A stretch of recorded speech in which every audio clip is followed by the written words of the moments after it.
Brandon here with Bees Barbecue. Today I'm going to show you all how to do a brisket flat.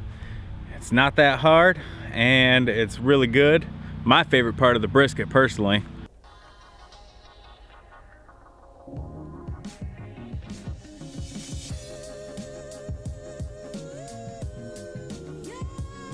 I'm also going to show you guys how to mess up a how to make a brisket flat video.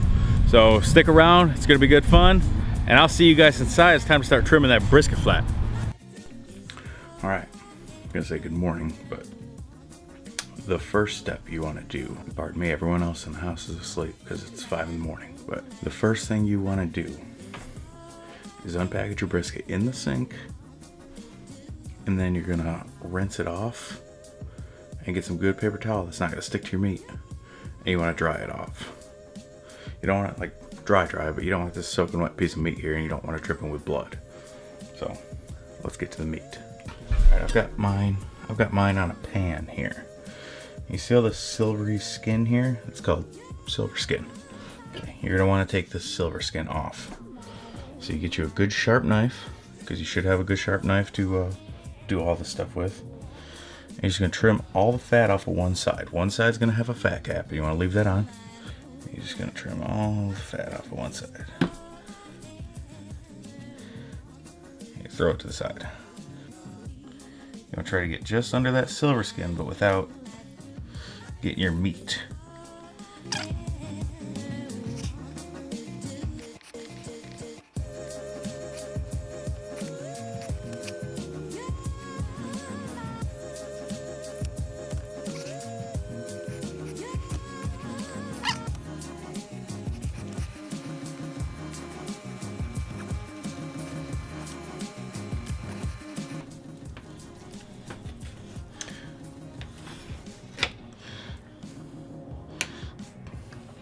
This chunk here I'm taking off, it's just gonna burn anyways. Okay, one thing you're gonna want to do is you're gonna want to establish the way the grain runs, okay? And on this particular piece of meat, the grain run, and when I say this particular, I mean mine, the grain runs like this. You can see it, runs, okay? It's super simple. What you want to do is I'm gonna take on this chunk, I'll cut it here, cut a little chunky off. Okay. And I'm gonna take it on this end, and I'm gonna cut a chunky off because this is all just fat on this end on mine. So I'm gonna cut a chunk off right here, and now I got a square side on both sides.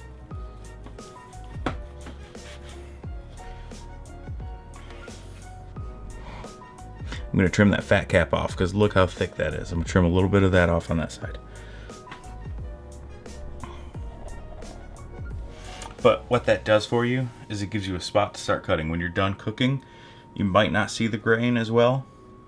So you're gonna go, oh, I know I need to cut like this. Boom or boom. Pop, pop, pop, pop, pop, all the way across.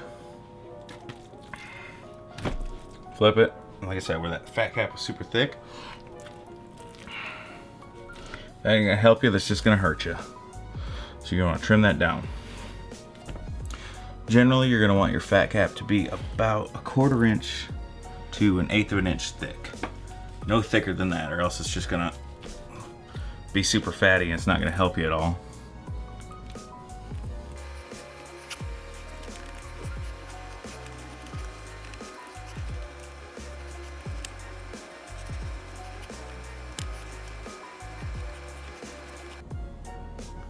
Another technique is, get a little out of frame here. You can kind of push down to feel how thick your fat cap is.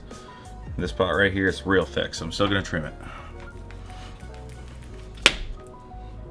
It's always good for the knife.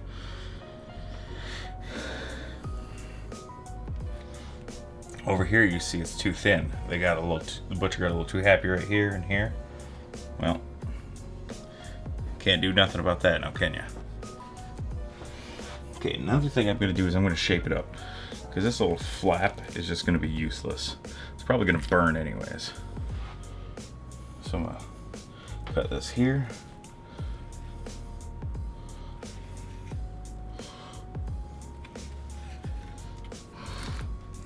Okay, and I still got my grain cut here. This brisket is just about fully prepared. Now I gotta put my rub on. All right, today my rub is just a simple salt, pepper, onion powder, or garlic powder mix. About 50-50, just technique. And you're just gonna shake it on. This is just called Texas style salt and pepper, 50-50. And then I got that garlic powder in there for a little bit of pop. That's it. Okay, and then I'm gonna just take my hand that's already messy. I'm just gonna pack it in there.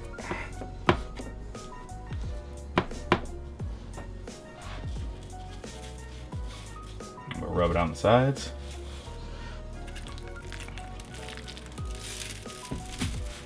Flip it. This is my wife's favorite, by the way, just salt and pepper.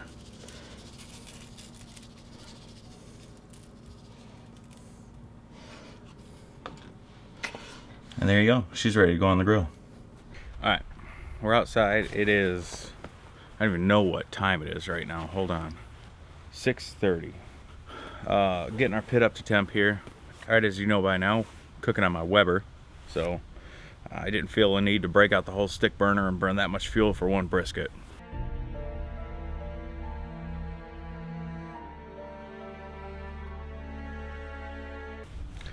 It's gonna turn out the exact same as if I did it on a stick burner because I'm still using smoke and wood. You know, I'm still using actual wood. Meat's gonna go on soon. Grill's just coming up to temp. That's all we're waiting on. Pit's coming up to temp. Smoke smells good.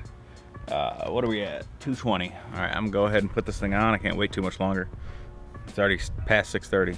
So put this on and take you guys with me. Now, the popular question here is gonna be, well, what way do you put it on? You put on fat cap up, fat cap down. What do you do? What do you do?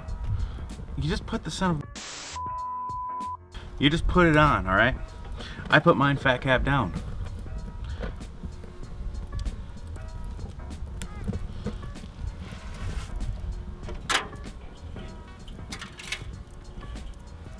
I need to get this lid back on. Well, that's craziness of getting a brisket on. All right, now that we got our brisket on, we are in the waiting game.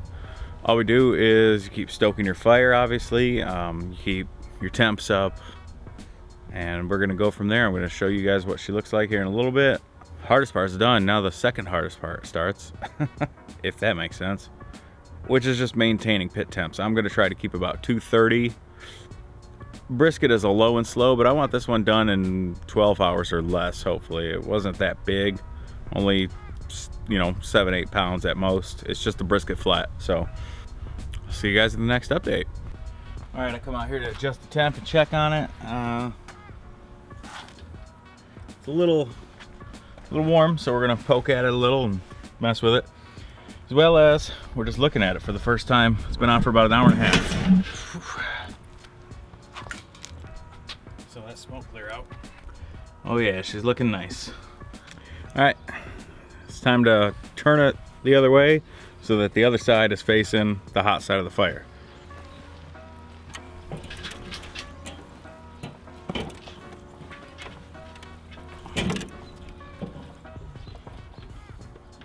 All right, well, you guys saw it at about, what are we, about 3 hours in now? 2.5, 3 hours in. And she's looking good. Looks like a piece of beef that's getting smoked, which is what we're going for. So now we're gonna leave it on for, let's see here, what's the temps? She's up to 144. She hit 140 at about hour and a half, 2 hours, and then 144 to 160 is the next climb, which is what it's working on right now. I'm still trying to keep my pit temps around 230, give or take 5 degrees, as well as at about 160, I'm gonna wrap it because I definitely want this thing done by about 6, 7 o'clock tonight. And that's it. I'm just gonna look at it in about an hour and try not to open my pit too much. Keeps that heat in. That's how that Slow-N-Sear works. So we'll see you guys in the next check-in.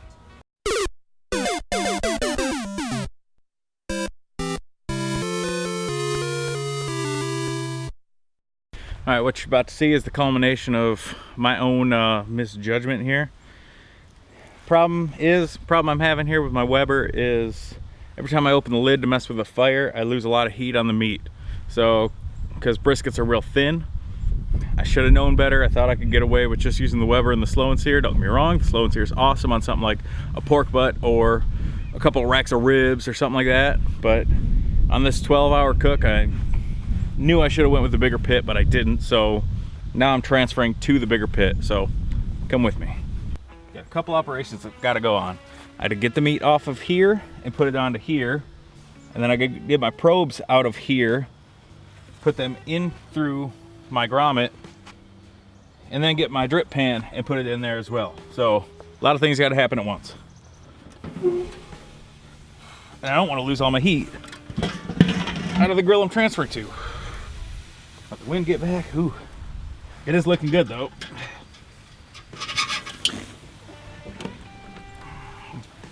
Transfer the brisket. And then I got to get my ambient temp probe in.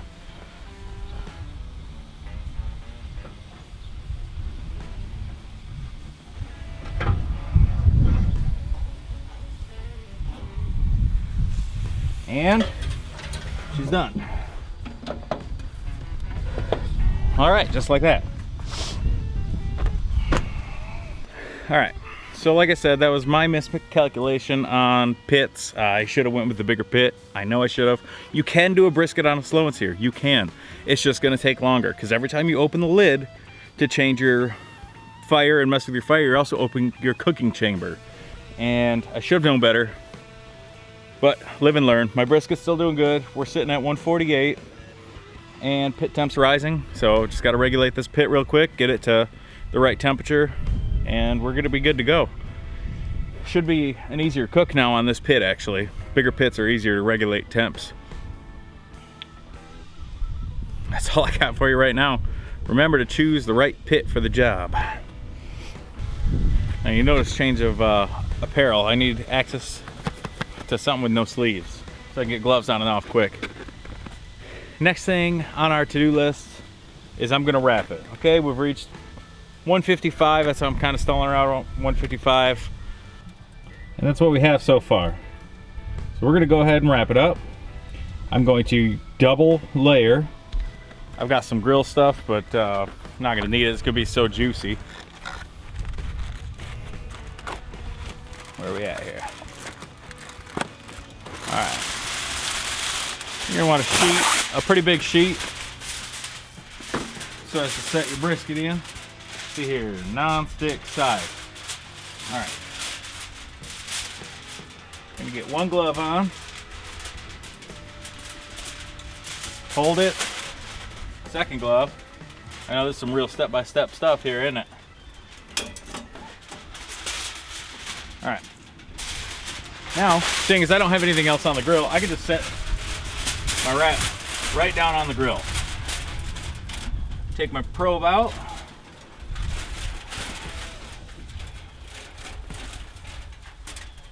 Beautiful, beautiful hunk of meat right here. And we're gonna put it in there. Okay, set my gloves down somewhere where they're not gonna get gross because I handle food with them. And you're just gonna wrap this thing up.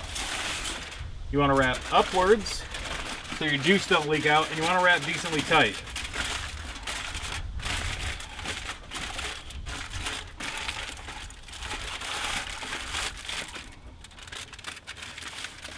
Maybe that's hot.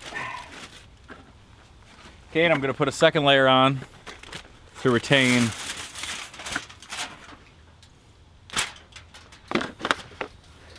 good thing I got more of this stuff.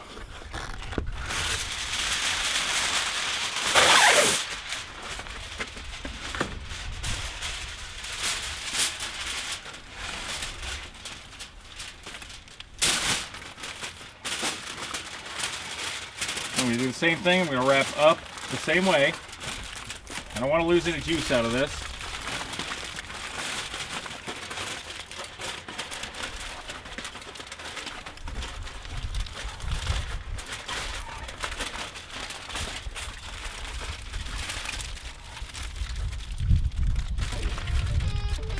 I'm gonna be saving the juice for some au jus or something later. Maybe, we'll see. Okay, You're just gonna throw it right back on. And don't forget, put your sensor back in. That's all she wrote. That's wrapping. So now you have it wrapped. Now what do we do? Well, we're gonna wait for the internal temperature to rise, and it should rise a lot better now because the heat's not coming off the brisket at all. We're gonna look for that internal temperature to rise to 200, give or take a couple degrees. I prefer over 200 because more fat renders, but at about 190-ish is when your fat starts to render. So you wanna let it render out more, and that's gonna bring out the juiciness and the flavor. It's also gonna give you the tenderness you're looking for. So that about wraps up that portion, huh? Get it? Huh? Yeah. Anyways, it should push through the stall. Now let's talk about stalls for a bit. I've mentioned this a couple of times now. What is a stall? Well, a stall, there's my foil. A stall is where your meat hits about 160 and it doesn't want to raise. Some stalls can last for an hour, 2 hours or more. And I want to eat by 7, so I want it done by 6 so it can rest for a little while and whatnot. So I'm really hoping that this sticks to a 12-hour cook time and that we're done by 6. So I don't have time to push through a stall. And frankly, I don't want to push through a stall. So what I'm gonna do is I wrap it. Now you can wrap it in butcher paper. You can buy that on Amazon. I'll leave a link in the description below. I'm not an affiliate of Amazon, so I don't get anything if you buy it. So buy it, don't buy it, I don't care. I like this Reynolds Wrap grill stuff. It's the heavy duty stuff. It's the thicker aluminum foil, so you're not gonna puncture it as easy. And it keeps heat in and out a little bit better. So it's not gonna burn as easy on the inside. And this stuff has a little non-stick coating, so if you do have some meat or whatever that you wrap, like potatoes. If you wanna do some potatoes and carrots and onions or whatever wrapped up, this is good stuff because it's not gonna stick to the inside as much. So there's that. And look, we're already up another degree. So she's climbing. Those are the two things you can wrap with: your butcher paper or aluminum foil. I just like aluminum foil, keep it handy, and I think it retains the juiciness and tenderness a little bit better. That's about all I got for now. We're gonna check in, like I said, at about 180 when she pushes through the stall, and I'll see you guys then. All right, well, sometimes you never know what's gonna happen, right? This little brisket flat pushed right on through the stall. My stall ended up being from about 144 to 155. So that was where my stall was. So I pushed through it before I even wrapped. Once I wrapped it, it heated up real quick. I had my cooker a little bit hot, and I wanted it hot because I wanted it done a little early, but I didn't anticipate it burning straight through the stall like that. So what are you gonna do? It's done now though. It's at 203. We're gonna take it off and we're gonna wrap it.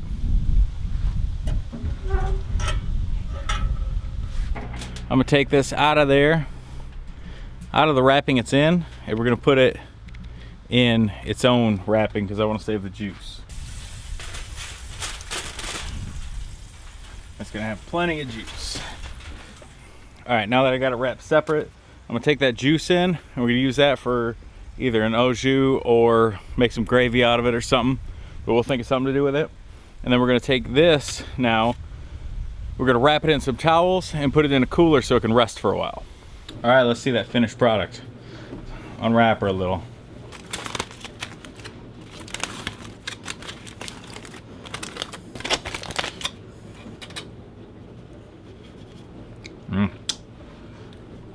That is a beautiful brisket. All right, I don't have a fancy cutting board like some of these other guys, but this will have to do.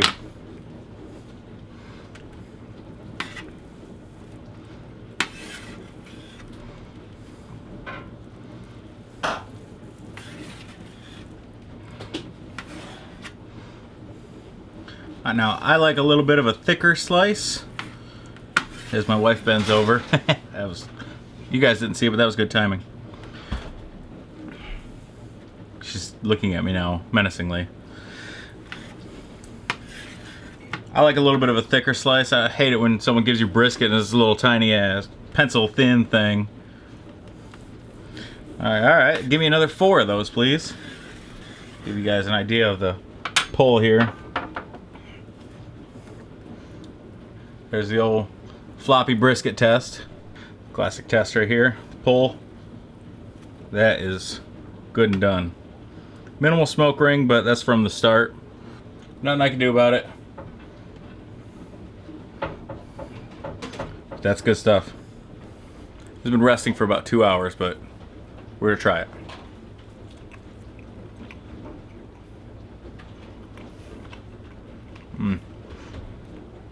Tastes like brisket. Little tug to it, but that bark's good. Okay, that's real good. All right, remember these tips and tricks? You guys too can make an awesome brisket. I'm gonna eat some of this. She's gonna eat some of this too. We're all gonna eat. See ya. So, as you just saw, we're all done cooking. Meat's all cut up, nice and tender, beautifully moist and juicy. Just the way we like our briskets. It was a simple rub, right? Salt, pepper, 50-50, and a little bit of garlic powder in there. You saw I transferred grills, obviously, and the cook finished up super great once I took it over to this grill. It doesn't take too long to make these. I wanted to eat around 6. It actually finished a lot faster than I anticipated. I haven't made a brisket flat in a while, so I overestimated on my time. We're gonna be eating around 3:30 instead of 6, but oh well. I hope this video was helpful for you guys. If you liked what you saw, leave a thumbs up. If you didn't, you know what to do. Comment below if you want to see other things from me, or if you just do things differently on your briskets, as well as subscribe for more content from me. Now, if you guys will excuse me, I'm gonna go have another plate. I'll see you guys. I have my full kitchen, my outdoor kitchen set up here. Got my grill, got my kitchen. You know, you gotta be able to cook. So that about wraps up that portion. That was dumb.